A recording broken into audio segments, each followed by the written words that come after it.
వైఎస్ఆర్సీపీ అధినేత మాజీ CM YS Jaganmohan Reddy Visakha airport కు చేరుకున్నారు. దీంతో ఎయిర్పోర్ట్ వద్ద పోలీసులు భారీగా మోహరించారు. విమానాశ్రయం లోపలికి వెళ్లే వాహనాలు అన్నింటినీ అనువనువున తనిఖీ చేస్తున్నారు. ఇప్పటికే విశాఖ విమానాశ్రయం వద్దకు పార్టీ శ్రేణులు కార్యకర్తలు భారీగా చేరుకుంటున్నారు. కార్యకర్తలందరినీ ఎయిర్పోర్ట్ బయటికి పోలీసులు ఆపేశారు. ఇదే అంశంపై మరింత సమాచారం మా ప్రతినిధి చంద్రశేఖర్ అందిస్తారు. చంద్రశేఖర్, చెప్పండి, ప్రస్తుతం అక్కడ ఎలా ఉంది? ఇప్పుడు అంటే అక్కడ పోలీసులు కంట్రోల్ చేయగలుగుతున్నారా? ఏమన్నా చూసుకుంటే ఈరోజు ఏదైతే ఉమ్మడి విశాఖ జిల్లా పర్యటనలో భాగంగా మాజీ ముఖ్యమంత్రి జగన్మోహన్ రెడ్డి అయితే విశాఖ విమానాశ్రయానికి ఇప్పుడే చేరుకోవడం జరిగింది.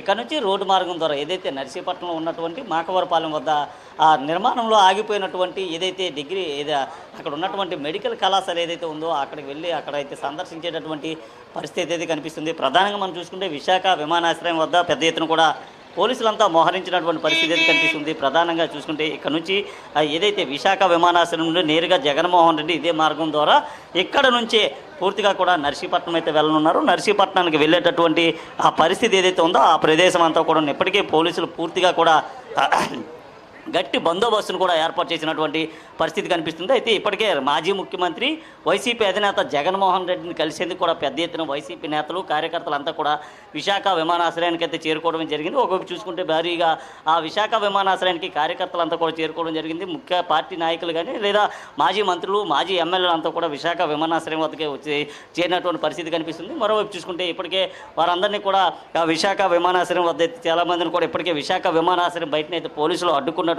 పరిస్థితి కనిపిస్తుంది. ముఖ్యంగా చూసుకుంటే ఏదైతే ఇటీవల జరిగినటువంటి కరూరు ఘటన ఏదైతే ఉందో ఈ కరూరు ఘటనకు సంబంధించి ఆ నేపథ్యం అలాంటి ఘటన మరలా పునరావృతం కాకుండా కొన్ని ఆంక్షలు అయితే ఇచ్చినటువంటి పరిస్థితి కనిపిస్తుంది. ముఖ్యంగా ఆయన వెళ్ళేటటువంటి మార్గం ఏదైతే ఉందో ఆ మార్గం గుండా కూడా విశాఖ పోలీసులు అయితే పూర్తిగా కూడా ఆంక్షలు అయితే విధించిన పరిస్థితి కనిపిస్తుంది. ఇక్కడ నుంచి మనం చూసుకుంటే 4వ వెహికల్లోనే జగన్మోహన్ రెడ్డి అయితే వెళ్ళనున్నారు. మనం కౌంట్ చేసుకోవచ్చు.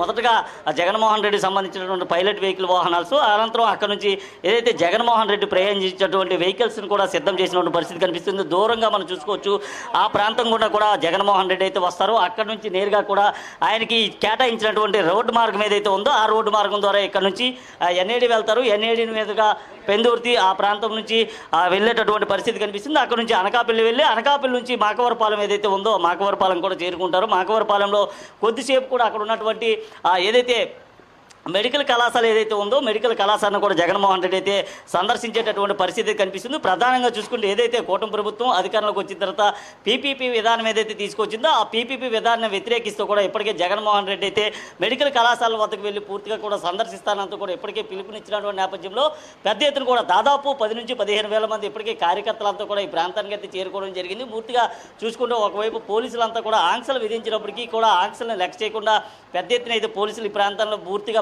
భారీగా ఆ బందోబస్తు బలగాలను ఇచ్చినప్పుడు కూడా పూర్తిగా కూడా దాన్ని ఎవరిని లెక్క చేయకుండా పెద్ద ఎత్తున ఈ ప్రాంతానికి వైసీపీ నేతలు కార్యకర్తలంతా కూడా తరలి వస్తున్నటువంటి పరిస్థితి కనిపిస్తుంది. ఇక్కడ నుంచి జగన్మోహన్ రెడ్డి వెళ్ళిన తర్వాత ఈ మార్గం ద్వారా ఏదైతే ఆయన కేటాయించినటువంటి మార్గం ఏదైతే ఉందో ఆ మార్గం ద్వారా ఇప్పటికే అన్ని రకాల ఆంక్షలు కూడా పూర్తిగా పోలీసులు అయితే చేసిన పరిస్థితి కనిపిస్తుంది. ముఖ్యంగా చూసుకుంటే జగన్మోహన్ రెడ్డి కాన్వేలో కేవలం 10 వాహనాలకు మాత్రమే అనుమతి ఇచ్చినట్లుగా తెలిసింది.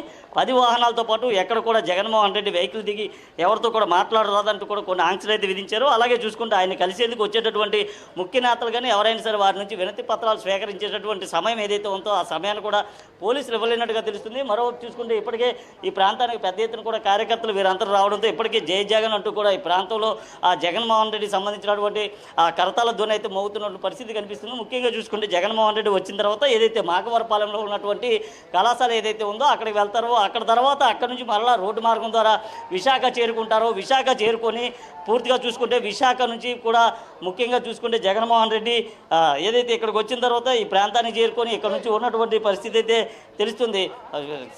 ఏమన్నా థ్యాంక్ యూ చంద్రశేఖర్.